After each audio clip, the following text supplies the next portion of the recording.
तो कुछ समय के लिए भगवान जगन्नाथ की जो महिमा है उसको श्रवण करने का प्रयास करेंगे।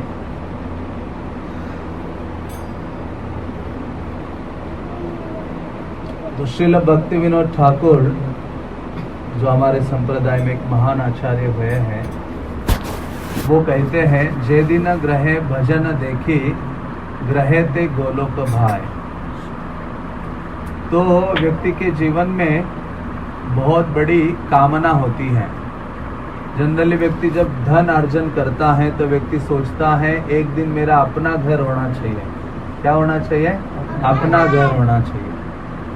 तो हजारों लोगों के पास घर है, लेकिन वास्तव में घर तभी उचित है, रहने योग्य है, वास करने योग्य है जब उसमें किसका निवास होना चाहिए? भगवान का। इसलिए घर को भवन कहा जाता है। भवन शब्द का क्या अर्थ है? भवन का मतलब है, भ शब्द का अर्थ है, शास्त्र कहते जहाँ भगवान निवास करते हो उसे भवन कहते हैं। और यदि भ को हटा दिया जाए तो क्या बचता है? केवल वन बचता है।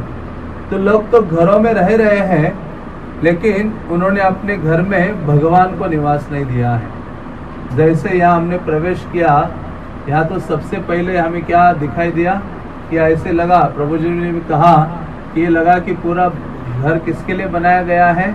भगवान के लिए है। ऐसे नहीं है कि एक छोटा सा, जनरली व्यक्ति घर बनाता है अपने रहने के लिए, लेकिन भगवान को इतना छोटा सा स्थान किसी कोने में लटका देते। कहाँ सोचते कि चलो भगवान का वो स्थान है, लेकिन यहाँ दिखाई देता है कि पूरा स्थान जगन्नाथ ने क्या किया है? अपना लिया है। तो भक्ति विनोद ठाकुर कहते हैं जे दिन ग्रहे भजन देखी ग्रहे ते गोलोक भाई। कभी कभी व्यक्ति जब नौकरी में जाता है तो घर वापस आने का मन नहीं करता। कहते हैं घर में बहुत परेशानी है, होती है ना, टेंशन आता है घर जाऊंगा तो लेकिन भक्ति विनोद ठाकुर कहते हैं मुझे मेरा घर गोलोक वृंदावन महसूस होता है, वैकुंठ महसूस होता है। कब महसूस होता है? जब घर में देखता है। भक्ति विनोद ठाकुर कहते हैं कि जब मैं देखता हूँ कि घर में भजन कीर्तन हो रहा है, कृष्ण कथा हो रही है, भगवान की सेवा आदि हो रही है, तो इसलिए वो कहते हैं कि घर कैसा है? घर तो गोलोक वृंदावन के समान है। तो इसलिए शास्त्र या आचार्यगण कहते हैं कि ये उचित भाव है कि घर में हमें भगवान को स्थान देना चाहिए। तो भगवान जगन्नाथ यहाँ विराजमान है, तो मैंने सोचा कुछ समय के लिए भगवान जगन्नाथ के कुछ 2-3 लीलाओं का वर्णन करूं। तो भगवान जगन्नाथ जो सारे जगत के नाथ हैं, श्रील प्रभुपाद जब उड़ीसा गए थे अपने अमेरिकन शिष्यों को लेकर, तो प्रभुपाद ने कहा कि ये जो जगन्नाथ जी हैं ये केवल उड़ीसा के नाथ नहीं हैं या उड़िया नाथ नहीं है, ये सारे जगत के नाथ हैं। बल्कि प्रभुपाद एक बार अमेरिका में थे तो किसी ने प्रभुपाद के गले में कंठी माला देखी, एक रिपोर्टर ने, और पूछा कि ये आपके गले में क्या है? प्रभुपाद ने ये नहीं बोला कि ये तुलसी माला है। प्रभुपाद ने कहा कि ये वास्तव में वैसे ही है जैसे किसी कुत्ते के गले में क्या होता है? पट्टा होता है। और जिस कुत्ते के गले में पट्टा है उसका अर्थ है उसका कोई मालिक है, मतलब वो कुत्ता अनाथ नहीं है। क्या नहीं है? अनाथ नहीं है, वो क्या है? सनाथ है। तो उसी प्रकार से प्रभुपाद ने कहा कई गली के कुत्ते होते हैं जिनके गले में पट्टा नहीं होता, तो कोई भी उनके ऊपर पत्थर मारता है, उनको कष्ट पहुंचाता है, लेकिन और दूसरा कुत्ता होता है जिसके गले में पट्टा होता है, उसको अपने मालिक के साथ रहता है, उसकी बड़ी केयर होती है और उसकी देखभाल होती है। तो उसी प्रकार से प्रभुपाद कहते हैं हमारे गले में भी पट्टा है, इसका अर्थ है कि हमारे कोई नाथ है, हमारे कोई मालिक है। तो हमारे मालिक कौन है? जगन्नाथ है। तो भगवान जगन्नाथ ये कलियुगा के विग्रह है। जैसे अलग अलग युगों में अलग अलग विग्रह है, अलग अलग धाम है, अलग अलग नाम भी है। भगवान का नाम उच्चारण करना, तो कलियुगा में महामंत्र है हरे कृष्ण मंत्र, तो उसी प्रकार से कलियुगा में जगन्नाथपुरी धाम है। भगवान सत्ययुगा में आते तो बद्रीनाथ, त्रेता में आते तो रामेश्वरम प्रमुख हो जाता है, द्वापर में आते तो द्वारका है, और कलियुगा में भगवान कहाँ निवास करते हैं अपने रूप में? जगन्नाथपुरी में। तो हर चारों युगों में भगवान 4 स्थानों में हर युग में पर्सनली उपस्थित है। तो उसी प्रकार से कलियुगा में किसी को भगवान को देखना है, इसलिए तो एक राजा हुए थे, कौन से? इंद्रद्युम्न, जिनके बारे में सुना होगा। तो उनको जगन्नाथ जी उनके लिए क्यों प्रकट हो गए हैं? क्योंकि उनके हृदय में एक इच्छा का उदय हो गया था। क्या इच्छा थी उनके हृदय में? कि मेरे स्वचक्षुषः मुझे भगवान को अपनी इन आंखों से देखना है। तो विद्यापति को भेजते हैं, तो विद्यापति कहता है कि भगवान इन आंखों से उपस्थित है जगन्नाथपुरी में। तो राजा इंद्रद्युम्न जाते हैं और वास्तव में भगवान जगन्नाथ इस रूप में प्रकट हो जाते हैं। तो एक जो ये राजा है जिनके लिए भगवान जगन्नाथ प्रकट हो गए हैं इस विशेष विग्रह के रूप में, तो जब प्रकट हो गए तो राजा इंद्रद्युम्न को भगवान ने पूछा कि हे इंद्रद्युम्न, तुम बताओ, तुम मेरी इतनी सेवा करते हो, क्या चाहते हो मुझसे? कुछ मांगो। हाँ, जैसे अभी नरसिम्हा चतुर्दशी हुई है ना, तो नरसिम्हा चतुर्दशी में भगवान नरसिम्हा देव का प्राकट्य हुआ था। तो नरसिम्हा देव ने देखा कि प्रहलाद मेरा इतना महान भक्त है, तो प्रहलाद को पूछा, प्रहलाद को 10 बार पूछा, प्रहलाद कुछ मांगो मांगो मांगो। प्रहलाद ने क्या कहा? मैं कोई व्यापारी नहीं हूं। जो व्यापारी व्यक्ति है वो क्या करता है? लेन देन की बातें करता है, तो उसमें प्रेम नहीं रहता। जहां लेन देन की बातें होती है वहां प्रेम कम हो जाता है। तो इन्होंने कहा मुझे तो किसी चीज की आकांक्षा नहीं है आपकी सेवा के अलावा, लेकिन फिर भी वो कहते कि कुछ मांगो। तब प्रहलाद महाराज कहते हैं, यदि दास्यामि मैं कामान, हे भगवान नरसिम्हा देव, आप मुझे कुछ देना चाहते हो तो एक ही चीज मुझे दे दो। तो कहते कि क्या चीज दे दो मुझे? तो एक चीज वो भगवान से मांगते हैं कि मुझे मेरे हृदय में इस संसार को भोगने की कामना नहीं होनी चाहिए, मेरे हृदय में केवल आपकी सेवा करने की कामना रहे, बस इसके अलावा मुझे कोई और चीज नहीं चाहिए। तो उसी प्रकार से जब राजा इंद्रद्युम्न को जगन्नाथ जी ने पूछा कि आपको क्या चाहिए मांगो, तो राजा इंद्रद्युम्न ने कितनी चीजें मांगी भगवान जगन्नाथ से? कितनी चीजें? 3। पहली चीज राजा इंद्रद्युम्न ने मांगी, बल्कि भक्तों का स्वभाव क्या होता है? वो अपने लिए कामना नहीं करते। इसलिए तो भागवतम कहता है एक साधु में और देवताओं में क्या अंतर है। तो शास्त्र कहता है कि ये जो देवता है वो एक बिजनेसमैन की तरह है, उनको जब आप पूजा नहीं करोगे तो वो आपको प्रतिफल नहीं देंगे। हाँ, जैसे इंद्र की पूजा नहीं की तो क्या किया उसने? वृंदावन में घनघोर वर्षा करके वृंदावन को नष्ट करना चाहता था।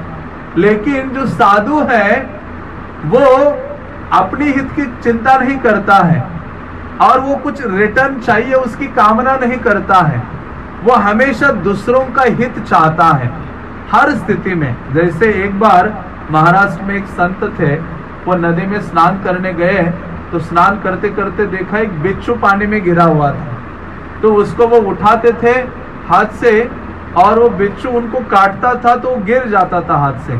तो ऐसे 10-20 बार हुआ। एक व्यक्ति तीर पर खड़ा था तट पर नदी के, उसने कहा क्या कर रहे हो आप? वो बिच्छू आपको काट रहा है, उसको आप फेंक दो। आप क्यों उसको ऊपर लेना चाहते हो? आप बाहर आ जाओ। तो ये साधु कहते हैं कि उस बिच्छू का स्वभाव ही क्या है? काटना है। और मेरा साधु का स्वभाव क्या है? कृपा करना।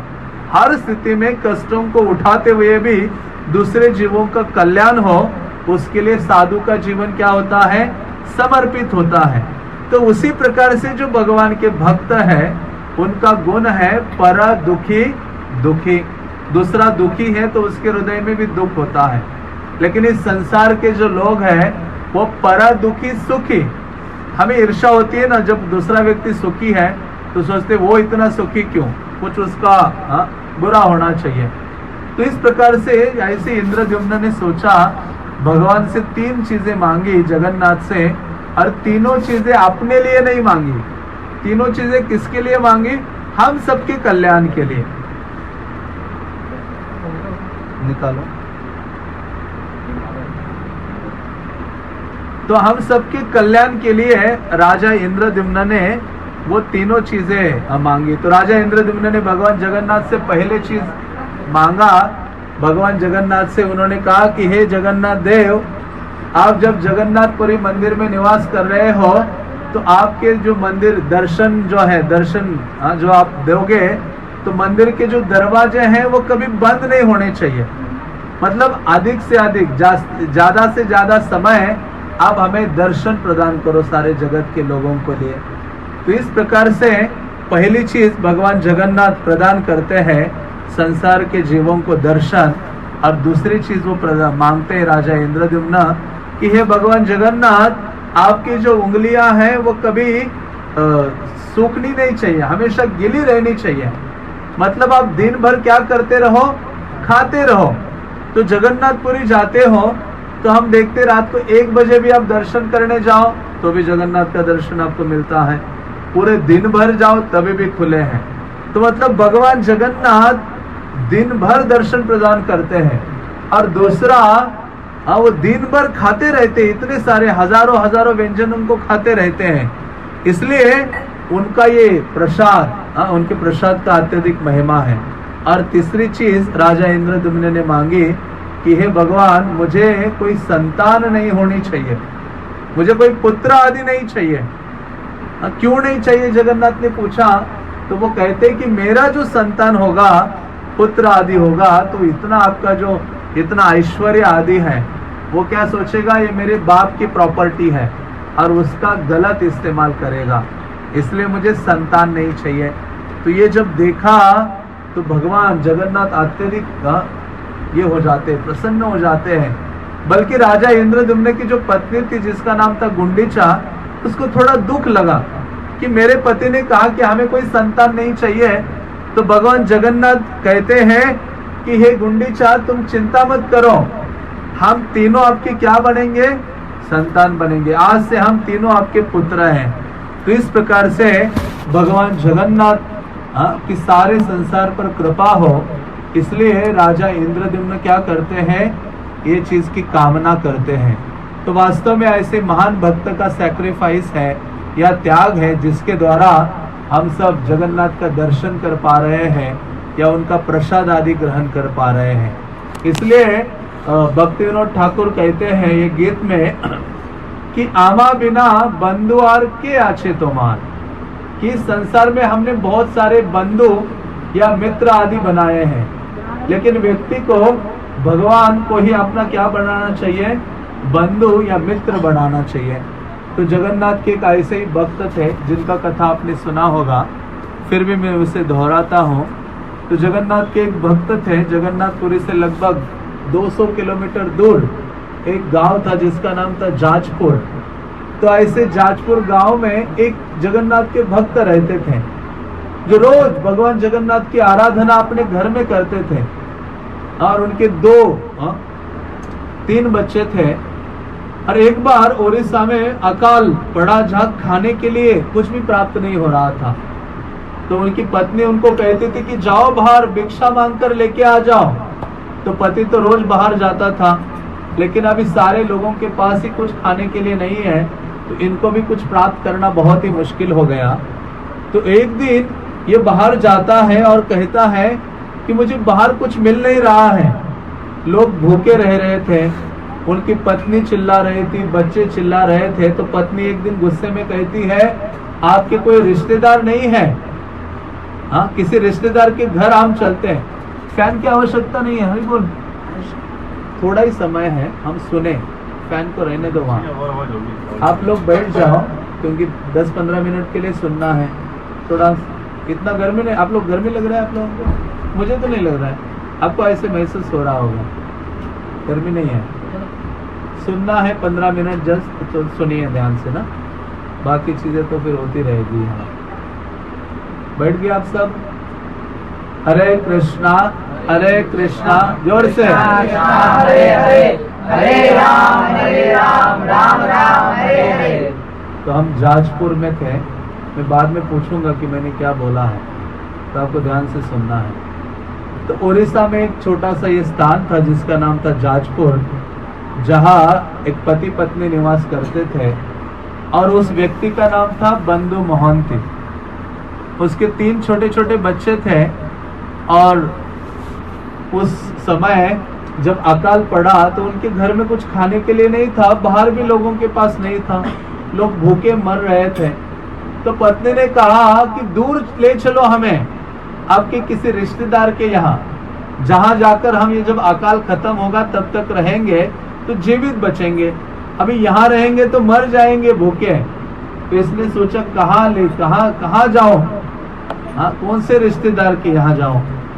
तो उनको याद आया, उन्होंने उनको सोचा एक ही संसार में मेरा रिश्तेदार है, एक ही मेरा बंधु है, और वो कौन है? जगन्नाथ है। तो उसने क्या किया, सुबह सुबह उठे, 2 बच्चों को अपने कंधे में ले लिया, पत्नी के कंधे में एक बच्चे को बिठा दिया और लगभग 200 किलोमीटर की यात्रा पैदल की उन्होंने। पैदल चलते चलते पत्नी कहती कितना दूर है आपका जो रिश्तेदार उसके घर? कहते बस अभी पहुंचने वाले। तो ऐसे कहते कहते वो दोनों अपने बच्चों को लेकर कहाँ पहुंचे? जगन्नाथपुरी में। कहाँ पहुंचे? जगन्नाथपुरी में।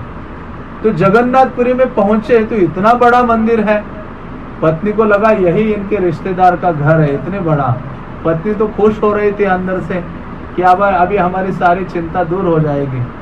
जैसे ही आ गए उस मंदिर के पास तो वहां बहुत पुलिस, सिक्योरिटी गार्ड, सब थे, हजारों लोग जा रहे थे, आ रहे थे अंदर।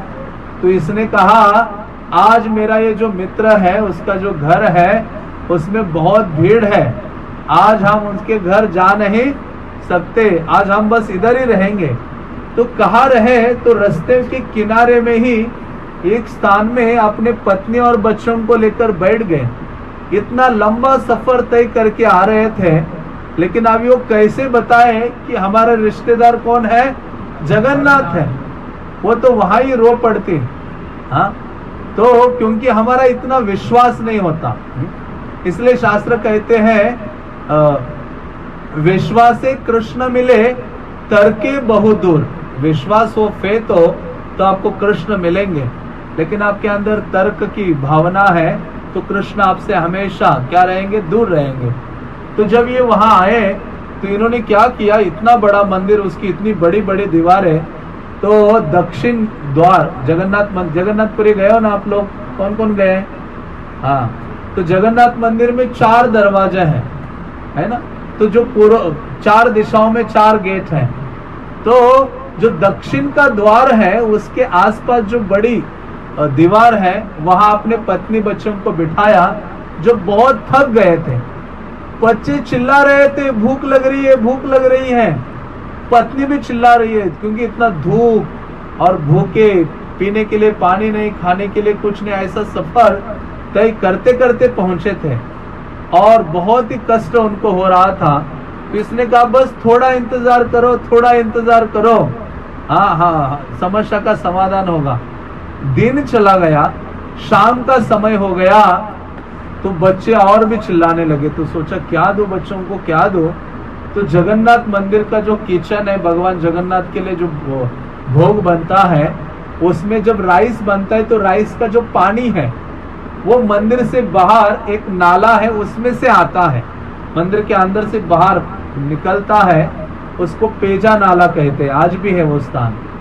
तो वहां इसने देखा वो सारा राइस का पानी बह रहा है। एक मटका लिया, टूटा हुआ मटका मिला, उसको जाके भर के लाया और बच्चों को कहा आप क्या करो, इसको पी लो। पत्नी बच्चे वो पी लिए, थोड़ा सा उनको शांति मिला और इतने थके थे कि थोड़ा सा रात हो गया, अंधेरा हो गया, उतना पीकर ही सो गए। उन्होंने कहा अभी यही विश्राम करो, कल सुबह हम अपने मित्र के घर जाएंगे, तब हमारी सारी व्यवस्था होगी। उन्होंने भी अपने पति के वचन पर क्या किया, विश्वास रखा। वो सारे सो गए, ये भी उनके साथ रोड के किनारे ही सो गए, रोड पर ही एक कोने में। तो भगवान जगन्नाथ का शाम को आखिरी श्रृंगार होता है, जिसको कहा जाता है बड़ा श्रृंगार वेश। मतलब जगन्नाथ दिन में लगभग 7-8 बार कपड़े चेंज करते हैं। तो उसमें से जो आखिरी वेश वो धारण करते हैं वो वृंदावन का वेश होता है, जिसमें रात को शयन करने से पहले जगन्नाथ जी केवल फूल, तुलसी, अलग अलग मालाएं ये सब धारण करते हैं वृंदावन के स्मरण में, क्योंकि जगन्नाथ कहाँ के भगवान है? वृंदावन के हैं। तो ऐसे जगन्नाथ जो वृंदावन के वियोग में है, जगन्नाथ जी को रात में नींद नहीं आती जब तक उनको ये वृंदावन वेश धारण नहीं किया जाता रात को, नहीं तो वो सोएंगे नहीं, तड़पेंगे। तो सारे पुजारी गण उनको रात को वेश पहना रहे थे और जगन्नाथ का सारा ध्यान किसकी ओर था? इस भक्त की ओर था। इसलिए इस संसार में हम सोचते हैं कि कोई हमसे बहुत प्रेम करे, हम सोचते हैं कि नहीं ऐसा व्यक्ति मिल जाए मेरे जीवन में जो प्राण से भी अधिक मुझसे प्रेम करे, या हम सोचते मेरे जीवन में ऐसा व्यक्ति मिलना चाहिए जिससे हम बहुत बहुत अधिक प्रेम करें। हाँ? तो लेकिन वास्तव में इस संसार में सबसे अधिक प्रेम हमसे कोई कर सकता है तो भगवान है, जगन्नाथ जी हैं। हाँ, उनसे अधिक हमसे प्रेम इस संसार में कोई नहीं कर सकता। एक समय आएगा सब लोग हमें छोड़ के चले जाएंगे।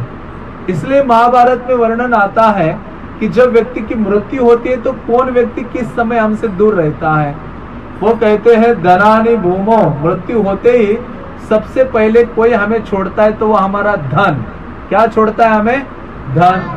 पूर्व समय में जो पैसा है लोग मिट्टी में दबा के रखते थे, बैंक आदि तो नहीं थे, कलश में सोना वगैरह डाल दिया, घर के पिछवाड़े में या आंगन में खुदाई करके उसके अंदर रख दिया। व्यक्ति सोचता है कि फिर इमरजेंसी में काम आएगा, और किसी को बताता नहीं है, मर जाता है, फिर पता ही नहीं चलता वो धन कहाँ। फिर उसकी आने वाली पीढ़ी कोई खुदाई करता है घर बनाने के लिए तो पता चलता है कि वहाँ कोई कलश मिल गया धन का। तो शास्त्र कहते हैं धनानि भूमो, जब मृत्यु होती है तो सबसे पहले धन छोड़ता है हमें। धनानि भूमो पशवश्च गोष्ठे, पूर्व समय में व्यक्ति के पास दूसरा धन क्या था? गाय, भैंस, बैल, ये सब पशु हुआ करते थे। आजकल क्या है? गाड़ियां हैं। हाँ, पहले घर में ये गाय वगैरह आदि होती थी, अभी कार है। तो मृत्यु होगी तो कार फिर हमें छोड़ देगी। धनानि भूमो पशवच्च गोष्ठे, फिर है नारी ग्रह द्वारी, फिर घर की जो पत्नी है वो घर के दरवाजे तक आएगी। नारी ग्रह द्वारी, सुता स्मशाने, जितने हमारे संबंधी हैं वो स्मशान तक आते हैं। और ये जो शरीर जिससे इतना हम प्रेम करते हैं वो भी एक दिन हमें क्या करता है? छोड़ देता है। वो कहाँ तक आता है? देह चितायाम, देह चिता तक आता है। फिर वो शास्त्र कहते हैं अकेला निकलता है। फिर तो इस संसार में हमें हर कोई छोड़ेगा एक समय में, लेकिन भगवान हमें कभी क्या करते हैं? छोड़ते नहीं है। वो सबके हृदय में परमात्मा रूप में है। तो ऐसे जो जगन्नाथ जी का श्रृंगार अंदर हो रहा था, उनको चिंता लगी कि मेरा भक्त आया है यहाँ और उसने मुझे अपना मित्र, अपना बंधु सोचा है। भगवान जगन्नाथ को लग रहा था पुजारी जल्दी करो, जल्दी करो, कपड़े पहनाओ मुझे, मुझे किसको देखना है? जाकर मेरे भक्त को देखना है। हाँ, तो जितनी भावना से कोई प्रवेश करता है धाम में तो भगवान उसकी रक्षा करते हैं, भगवान उसके लिए अरेंजमेंट करते हैं, भगवान उसका ध्यान रखते हैं। तो जैसे पुजारियों ने वस्त्र आदि पहनाए और वो पुजारी चले जाते हैं, मंदिर बंद कर देते हैं, जगन्नाथ जी जो बैठते हैं ना ऐसे आसन पर, जिसमें जगन्नाथपुरी में बैठते हैं उसको रत्न सिंहासन कहते हैं, वहां से जगन्नाथ जी उतरते नीचे, चलने लगते हैं। आप कहोगे पाँव तो है नहीं उनको, कैसे चलते हैं? लेकिन जगन्नाथ को हाथ है, पाँव है, सब कुछ है, कान भी है। हाँ, तो ऐसे जगन्नाथ जी उतरे हैं, चलकर उनका एक भंडार गृह है वहां, जहाँ सोने का थाल है बड़ा, जिसमें उनको भोजन भोग खिलाया जाता है। सोने का थाली निकालते हैं और उनके जो अच्छे अच्छे व्यंजन रखे जाते हैं वहां, वो सारे व्यंजनों से वो थाल पूरा भर देते हैं, अलग अलग जो प्रसादम है, और उसको ढक के भगवान जगन्नाथ अपने हाथ में उठा के लेके जा रहे हैं पश्चिम दरवाजे में, मंदिर से बाहर। और जैसे गेट से बाहर प्रवेश करते तो एक ब्राह्मण का रूप धारण करते हैं और जगन्नाथ जी चिल्लाते वहां से, कहते बंधु महंती, बंधु महंती। उसका नाम क्या था? बंधु महंती। बंधु मोहंती आ जाओ। तो ये सो रहा था, थका था, पत्नी बच्चे तो उनको तो कुछ सुध बुद्धि नहीं थे, वो बेचारे तो बहुत ही थके थे। तो इसने आवाज सुनी कि बंधु मोहंती, इसके लगा किसी और का नाम होगा, तो भगवान जगन्नाथ ने उनके गांव का नाम लिया। हाँ, कई बार होता है ना, दो सेम नाम होते हैं। जैसे इस्कॉन के किसी भक्त से कोई व्यक्ति पहली बार मिलता है, दूसरी बार उसको मिलने जाता है तो पूछता है किन से मिलना है, कहते प्रभु जी से मिलना है। अरे सारे इधर प्रभु जी होते हैं, नहीं सारे दास होते हैं, अगला नाम पता नहीं है तो बड़ा मुश्किल होता है। सारे प्रभु जी सारे दास होते हैं। हाँ, तो वैसे ही इनको बोला, जगन्नाथ ने जोर से चिल्लाए, कहते जो जाजपुर गांव से आया हुआ बंधु महंती है वो। हाँ, तो ये जैसे खड़ा हो जाता है, अरे ये तो मेरा ही नाम है। आता है, कहते ये आपके लिए है, ये प्रसाद भेजा है। रात हो गई थी, पूरी अंधकार हुआ था, कोई लोग आसपास नहीं थे, सारा जगन्नाथपुरी सो रहा था। तो इन्होंने वो थाल उनको ने अंधेरे में दिखाई नहीं दिया कि सोने का थाल है, वो लिया, इतने सारे पदार्थ उसमें थे, व्यंजन आदि, पत्नी बच्चों सबको उठाया और कहा बैठ जाओ। और एक ही थाल में सारे क्या हो रहे थे, खा रहे थे। जगन्नाथपुरी में जगन्नाथ के प्रसादम की बड़ी महिमा है, इसलिए कहते जगन्नाथ भात जग पसारे हाथ। इतना महत्वपूर्ण है कि वहां कोई झूठा नहीं होता है। वहां प्रसाद 10 लोग एक थाल में क्या करो, 10-20 क्या करो, एक साथ खाओ, कोई झूठा नहीं है। बल्कि शास्त्र कहते हैं जगन्नाथ का प्रसाद कुत्ते ने खाकर उसके मुंह से गिर गया। थोड़ा खा रहा है कुत्ता और उसके मुख से गिरा और आपने देख लिया, तो आपको जाके दौड़ के वो क्या करना है, खाना चाहिए। कितना बड़ा श्रद्धा चाहिए। कहते वो उतना ही पावरफुल है, कुत्ते से मुंह से गिर जाए, वो खाएगा व्यक्ति तो भी वो शुद्ध हो जाएगा। तो ऐसे जब वो लोग खा रहे थे पति पत्नी, तो वो बच्चे पत्नी तो बड़े आनंदित हो गए, इतना खाया, पूरा यहाँ तक, कहाँ तक, कंठ तक खाया। इसलिए प्रभुपाद कहते हैं हमें प्रसादम कहाँ तक खाना चाहिए, कंठ तक। इसलिए कंठी माला है कि इस कंठ के नीचे प्रसाद के अलावा कुछ नहीं जाना चाहिए। इसकी ये बॉर्डर है, ये ना कुछ यहाँ आ गया तो थूक जाओ, लेकिन इससे नीचे क्या है, ओनली प्रसाद जाना चाहिए। तो आप प्रसाद यहाँ तक खा लोगे तो दूसरी चीज खाने की इच्छा आपको नहीं होगी। जगन्नाथ प्रसाद, तो ऐसा जगन्नाथ प्रसाद इन्होंने पूरा कंठ तक खाया। फिर से अभी उन्होंने थाल सोचा, थाल दे देता हूँ किसी को, जाके गए दरवाजे के पास, तो अरे कोई दिख ही नहीं रहा है। वो कपड़े से थाली को बांध दिया और अपना ऊपर का कपड़ा निकाला, उसको भी थाली से बांधा और थाली का तकिया बना के सो गए। ऐसे सर के नहीं, जब जाते हो कुछ नहीं मिलता तो अपनी बैग ट्रैवलिंग करते करते बैग का तकिया बनाते, उसी में सो जाता है व्यक्ति। तो थाली का तकिया बनाया, बंधु महंती पूरा परिवार सो रहा है रोड में, किनारे में। और सुबह जब मंगल आरती का समय हुआ तो पुजारीगण आ गए, जो मेन पुजारी और सब आ गए, और भगवान की पूजा अर्चना करते हुए पहला जो प्रमुख भोग लगाने के लिए थाली निकालने का देखा, अरे भंडार गृह में सोने का जो बड़ा थाल है वो है ही नहीं। सब चिंतित हो गए, एक दूसरे को ऐसे शक से देखने लगे, और इस पुजारी का काम हो सकता है, उसका हो सकता है, उसका हो सकता है। व्यक्ति सोचने लगा किसने गायब किया। राजा के पास ये न्यूज पहुंची, क्योंकि जगन्नाथ का जो सर्वश्रेष्ठ और सर्वप्रथम सेवक है वो गजपति राजा है। हाँ, प्रमुख सेवक। कुछ भी हो जाता है जगन्नाथ की सेवा में तो भगवान जगन्नाथ स्वप्न में जाते। किसके स्वप्न में जाएंगे, राजा के स्वप्न में जाएंगे। तो राजा को बुलाया गया कि ये थाल गायब हो गया है। राजा जब आया तो राजा ने सबकी क्लास लगाई, जितने पुजारी थे उनको कहा इनकी पिटाई करो। ऐसे बोलेंगे नहीं, ये लोग मारेंगे पीटेंगे तभी क्या करेंगे, बोलेंगे। लेकिन वो सब हो रहा था और सूर्य अभी उदित हो गया। जैसे सूरज उदित हो गया तो ये सोने का थाल लेकर बंधु महंती पूरा आराम कर रहे हैं, रोड के किनारे तकिया बनाकर।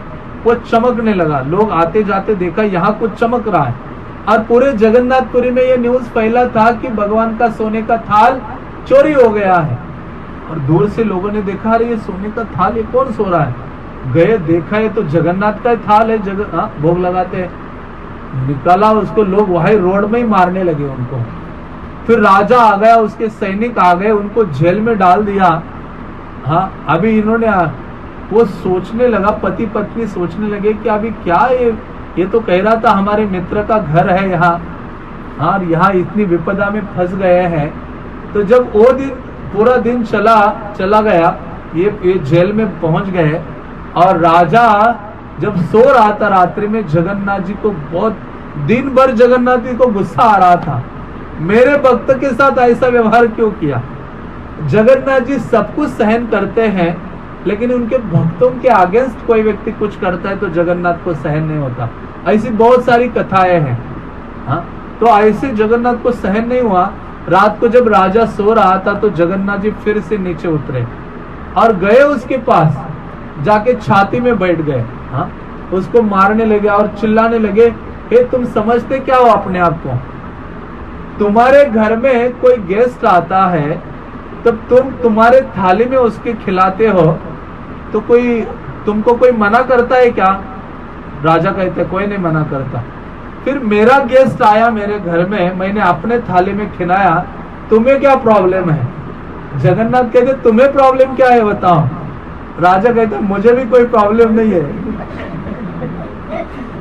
वो राजा पानी हो रहा था।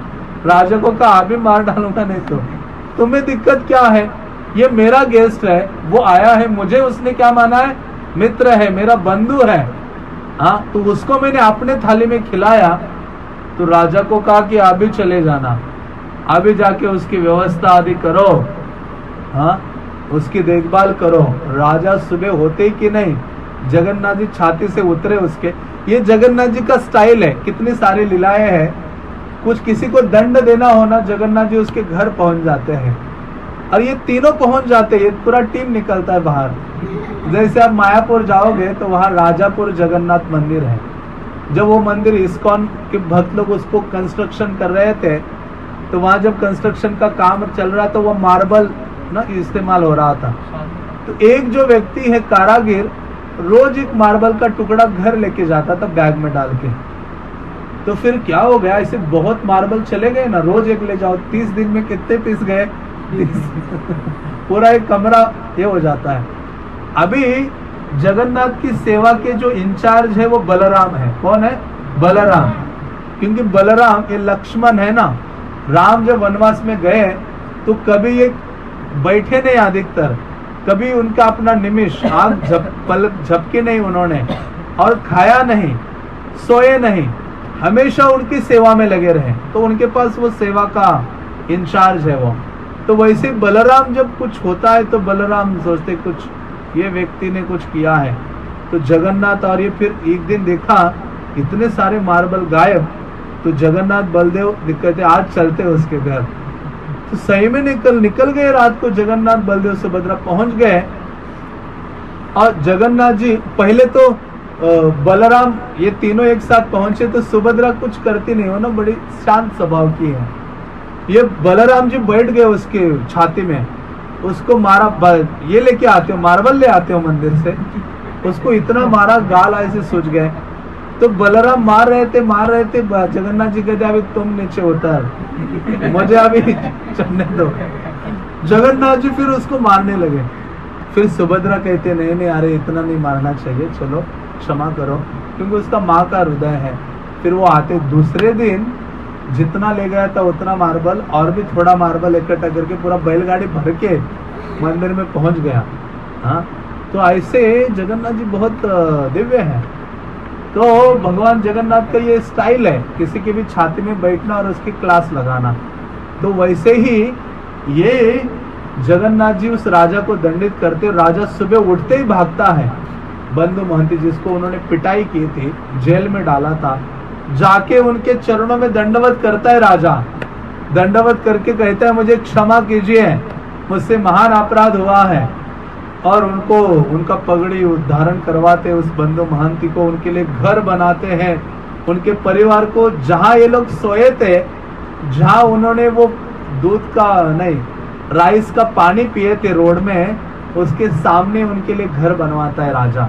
आज भी जाएंगे उस स्थान में तो वहां लिखा हुआ है, यही वो स्थान है जहाँ ये भक्त के लिए जगन्नाथ जी ने क्या किया था, अपना प्रेम प्रदर्शित किया था।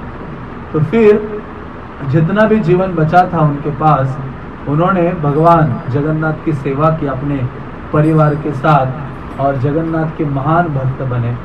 तो इस प्रकार से हम सीख सकते हैं कि हमें इस संसार में किसी को अपना सबसे करीबी बनाना है तो किसको बनाना चाहिए? भगवान को बनाना चाहिए, और उनसे ही अपना जो मित्रता का व्यवहार है, सेवा की भावना है, वो रखनी चाहिए। इसलिए श्रील प्रभुपाद कहा करते थे, प्रभुपाद के गुरु महाराज कहा करते थे कि भक्ति सिद्धांत महाराज कहते थे कि म्लेच्छ यौवनों का उद्धार कोई कर सकता है, कोई भगवान का स्वरूप, तो वो जगन्नाथ जी हैं। इसलिए भक्ति सिद्धांत सरस्वती ने कहा था कि जगन्नाथपुरी से विमान में बिठा के जगन्नाथ को ले जाना चाहिए, रशिया, फ्रांस, अमेरिका। तो प्रभुपाद ले गए उस स्थानों में, और इसलिए इस्कॉन में सबसे पहले किसी विग्रह रूप में किसी की स्थापना की प्रभुपाद ने, तो वो जगन्नाथ, बलदेव और सुभद्रा, क्योंकि उनकी सेवा बहुत सरल है और बहुत सरलता से वो प्रसन्न हो जाते हैं। इसलिए प्रभुपाद कहा करते थे, भगवान जगन्नाथ के मंदिर आप आओगे तो कुछ ना कुछ उनके लिए ले आओ। पत्रम पुष्पम फलम त्वयम, तुलसी का पान दो, उसमें भी जगन्नाथ संतुष्ट हो जाते हैं। रोज जल उनको अर्पण करो, उसमें भगवान संतुष्ट हो जाते हैं। तो ऐसे भगवान जगन्नाथ बहुत ही दयालु विग्रह है, और जिन्होंने यहाँ एक एक जगन्नाथ नहीं है, यहाँ पूरे टीम है, 1 2 पूरे जगन्नाथ जी उधर भी हैं। तो ऐसे जगन्नाथ जी यहाँ निवास कर रहे हैं। तो वास्तव में ये घर नहीं रहा है, ये क्या बन गया? अभी मंदिर हो गया है। हम इस घर में रहेंगे, एक दिन आएगा हमें इस घर को भी क्या करना होगा? छोड़ना होगा। हमारे आगे आने वाले लोग रहेंगे, लेकिन हमेशा कौन रहेंगे यहाँ? जगन्नाथ जी रहेंगे। इसलिए भक्त कहता है कि ये घर, इसलिए कहते मानस देह जो किछु मोर, अर्पिलु तुआ पदे नंद किशोर। हे नंद किशोर कृष्ण, मेरा मन, देह, गेह, क्योंकि शरीर से जुड़ी हुई हर चीज मेरी कहते हैं हम। तो वो कहते शरीर से संबंधित जितने भी चीजें हैं, मेरे पुत्र, परिजन, धन आदि सब कुछ है, भगवान मैं आपके चरणों में क्या कर रहा हूँ? अर्पित कर रहा हूँ। तो इसलिए भगवान जगन्नाथ को कुछ हमें देना है, कुछ उनके चरणों में अर्पित करना है, तो अपने मन को अर्पित करना चाहिए। भगवान जगन्नाथ हमसे कुछ कामना नहीं करते। जगन्नाथ जी एक ही चाहते हैं, एक ही चीज चाहते हैं, और जो उन्होंने भगवत गीता में बोला है, मन मना भव मत भक्तो, मेरा आपका मन मुझे दो और मेरा भक्त बनो। जगन्नाथ की ये डिजायर है, ये इच्छा है। तो फिर कैसे हम भक्त बन सकते हैं? अच्छा भक्त भक्तों की संगति में, जितना भक्तों का संगति करेंगे, भक्तों के संगति में हरि नाम का उच्चारण करेंगे, गीता भागवत को पढ़ेंगे, गीता भागवत को सुनेंगे, नाम संकीर्तन मिलकर करेंगे और भगवान की सेवा करेंगे, तो हम क्या हो जाएंगे? एक दिन भगवान का भक्त बन जाएंगे। तो इसलिए प्रयास यही होना चाहिए कि भगवान की कृपा से ही हमें सब प्राप्त होता है, और उनका भक्त बनने का प्रयास हमें निरंतर करना चाहिए। और सर्वोत्तम जो विधि है वो है उनके नामों का क्या करना? जप करना। तो एक भक्त को भगवान को प्रसन्न करने के लिए गंभीरता से और कठोरता से हरे कृष्ण महामंत्र का निरंतर क्या करना चाहिए? उच्चारण करना चाहिए। हरे कृष्णा कृष्णा कृष्णा हरे हरे, हरे राम राम राम हरे हरे। तो भगवान जगन्नाथ आपके हो जाएंगे, और जगन्नाथ में क्या हो जाएगा? हमारा मन एक दिन स्थिर हो जाएगा। तो मैं यहाँ ही विराम देता हूँ, और फिर से प्रभु जी का धन्यवाद व्यक्त करता हूँ कि आए और जगन्नाथ जी का दर्शन प्राप्त करने का मौका हमें मिला। हरे कृष्णा कृष्णा कृष्णा हरे हरे, हरे राम राम राम हरे हरे।